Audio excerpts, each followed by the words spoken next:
envy isn't actually about the other person. It is about our own unlived lives. I'm Silver, the Rogue Yogi, a born clairvoyant, a near-death experiencer, and a spiritual pragmatist. Envy isn't actually about the other person. It is about our own unlived lives.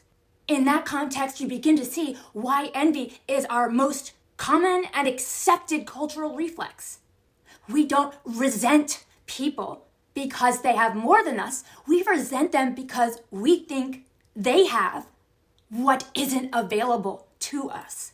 And that distinction really matters because, yes, a lot of us have self-esteem issues, but most of our egos won't admit that what they actually believe is that life is available, just not to me. Like it's always people like that, or there's like no bridge from my life to there. And when desire meets a seemingly locked door, that is the birth of envy, and how the Greek chorus forms in modern culture. We allow people to rise, but with so many conditions, like stay humble, don't get too big, stay relatable, never forget where you came from. The moment someone crosses that line into one of them, the chorus turns on them. The higher they rise, the bigger the target becomes. And the Greek chorus wants to rush in and say, see, here's proof. They don't deserve this. The universe chose wrong. Envy is truly never about anyone outside of ourselves and always about the emotional atmosphere within.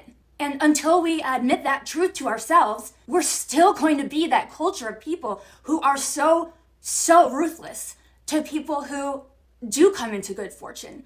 Instead of lifting them up and celebrating with them, we're going to feel the visceral need to tear them down and to prove them wrong. And it's not just about celebrity. If you take a look at your own life, it could be somebody getting a promotion. There's any number of things. This is about our internal for what we consider a different and better life. When humans don't see a pathway forwards and it looks like uncertainty is the only thing in their future, the reflex is far easier to lash out at you than to go back to the drawing board for myself. Once we realize that envy is really about a perception of blocked access and not worthiness, it changes everything. We stop keeping score, which keeps us locked in bitterness and resentment.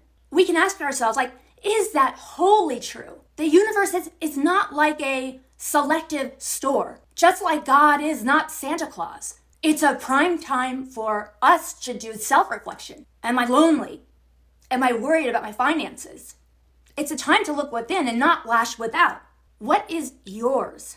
What is born of your frequency and your values? No one can take that from you.